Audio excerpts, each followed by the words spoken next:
បន្តទៅកាន់វីដេអូសេចក្តីជំនឿបកាទី20ចំណុចទី12បន្តទៀតអាពេលហ្នឹងគឺខ្ញុំមានការយំដែរខ្ញុំយំអាពេលដែលខ្ញុំនិយាយមួយវាចិត្តពេលដែលខ្ញុំចិត្តរត់ចេញពីផ្ទះហ្នឹងខ្ញុំយំខ្ញុំនិយាយទៅចេមថាបងអើយបងឯងអីក៏សាងកម្មសាងពៀមួយខ្ញុំហ៎បងឯងអីក៏បកាយចងគំនុំគុំគួនម៉េះទាំងដែលខ្ញុំអត់ដែរស្គាល់បងឯងសោះហើយបងឯងធ្វើបាបខ្ញុំពីក្រោយក្នុងជាង20ឆ្នាំប៉ុណ្ណឹងហើយបងឯងនៅតែអត់ឆ្អែតឆ្អន់ទៀតបងឯងនៅចងគំនុំគុំគួនមួយខ្ញុំទាំងដែលខ្ញុំអត់មានកំហុសបងឯងជាអ្នកផ្ដើមរឿងទាំងអស់ហ្នឹងមកហើយមូលហេតុអីបានព្រមលើកលែងទោសឲ្យខ្ញុំអត់មានកំហុសអីទេមូលហេតុអីបាននៅតែគុំគួនអត់ព្រមឈប់ហើយក៏ខ្ញុំនិយាយថាអីគេខ្ញុំនិយាយទៅកាន់វាថាបើបងលើកលែងឲ្យខ្ញុំនឹងនិយាយល្អពីបងឲ្យខ្ញុំឈប់និយាយរាយការណ៍ទៀតខ្ញុំអាចនឹងរាយការណ៍ប្រាប់សម្ដេចពុកថាបងធ្វើការងារល្អហើយរបៀបដូចខ្ញុំអាចនឹងនិយាយថាបងចូលមកដោយចៃដន្យទេតើតូនជាមួយនឹងរឿងហ្នឹងគឺរឿងពួកចៅប្លន់តែបងចូលមកហ្នឹង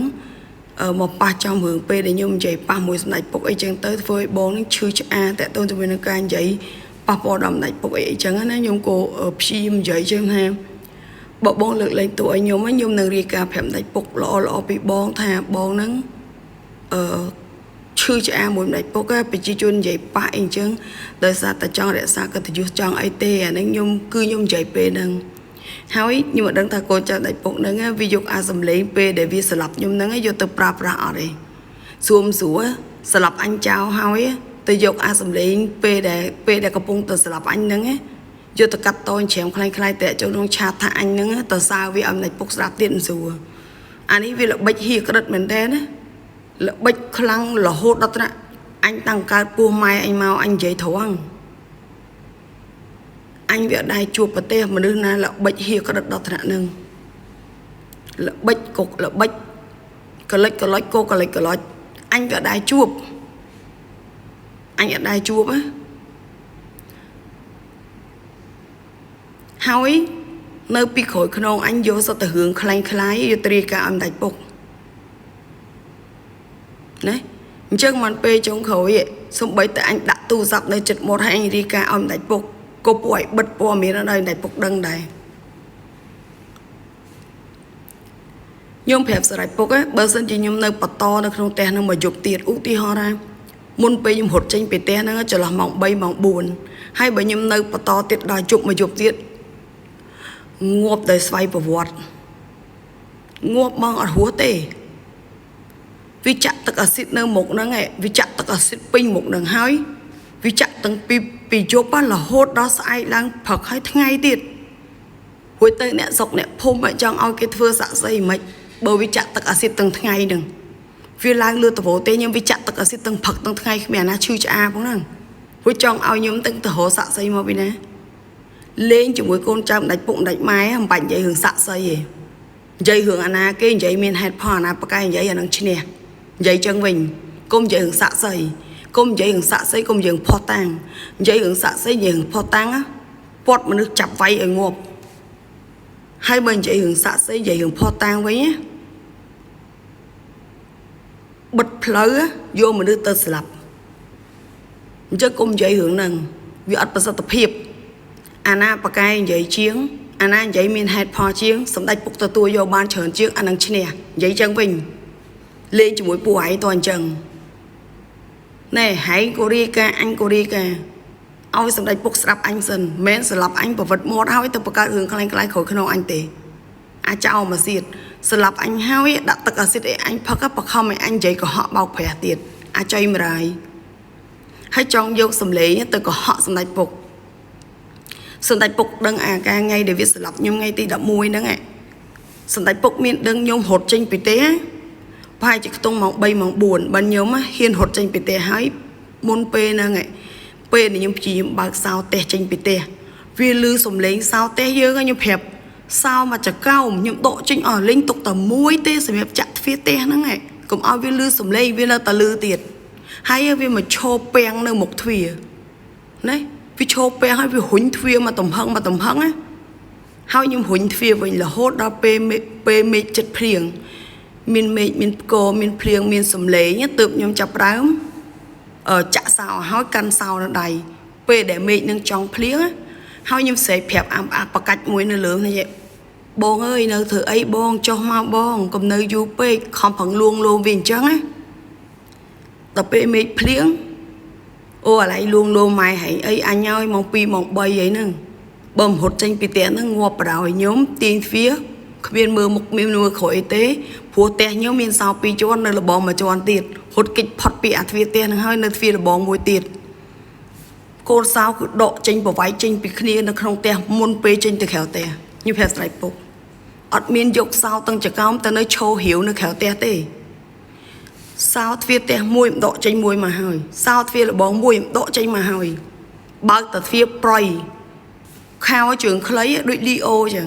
ចេញពីផ្ទះហើយអាវដេកហើយខោជើងខ្លីដើរសុំខោជើងវែងអ្នកចិត្តខាងស្លៀកខ្ញុំប្រាប់ឲ្យច្បាស់ណាហើយវានៅខំប្រឹងសំដែងចង់បានព្រោះតាងអាចោមកទៀតហើយទៅពាត់ផ្លូវចាប់អញស្លាប់វត្តប្រវត្តិមាត់ចៅចង់បានព្រោះតាងក៏ទួយមកអាថោកទៀបហើយសម្ដេចពុកដឹងមិនអីពេលខ្ញុំរត់ចេញពីផ្ទះខ្ញុំទៅពឹងគេឲ្យគេជួយដឹកខ្ញុំទៅប្តឹងភូមិឃុំសង្កាត់ហើយភូមិឃុំសង្កាត់ហ្នឹងទៅដល់ផ្ទះខ្ញុំខ្ញុំឲ្យសោកតុបហ្នឹងអាសោកតុបមួយដែលខ្ញុំចាក់វាជាប់នៅក្នុងហ្នឹងចាក់ជាប់កូនចៅសម្ដេចពុកមួយជាប់នៅទ្វារផ្ទះក្នុងខាងក្នុងខ្ញុំហ្នឹងខ្ញុំចាក់វាជាប់នៅក្នុងហ្នឹងប៉ូលីសចូលទៅបើកទូបើកអីប្រាប់ខ្ញុំថាអត់ឃើញវាទេអត់ឃើញវាទេគ្រាន់តែប៉ូលីសចេញអស់ភ្លាមសម្ដេចពុកដឹងថាគ្រាន់តែប៉ូលីសថាអត់ឃើញវាប៉ូលីសទៅដល់កាន់តែទូរស័ព្ទថតតែក្រោមអត់មានថតមើលទឹកអាស៊ីតលើទេអត់មានប្រឌិតសីតុណ្ហភាពក្នុងកតុបមានម៉ាស៊ីនត្រជាក់បើទេបើសិនជាក្នុងកតុបហ្នឹង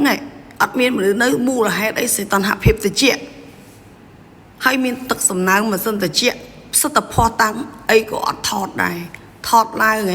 ថតជាងផ្ទះរួចទៅវាចាក់ទឹកអាស៊ីតតវោផ្ទះថតជាងផ្ទះរួចទៅមកប្រាប់ខ្ញុំថាអញ្ចេះបើកទូអស់ហើយអត់មានអីទេ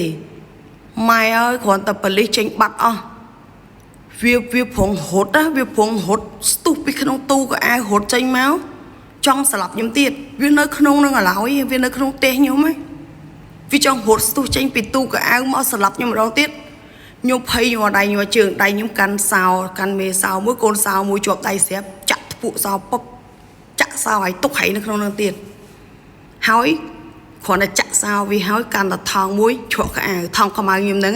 ជ្រក់បានអីយកនឹងហើយបិទទ្វារផ្ទះប្រយខ្ញុំរត់ចេញមកដែរហើយឲ្យខ្ញុំទៅអង្គុយចាំប្តឹងអីលោកឲ្យលោកគ្មានទំនុកចិត្តទេណាគ្មានទំនុកចិត្តទេខ្ញុំចេញផុតពីផ្ទះខ្ញុំស្ដាប់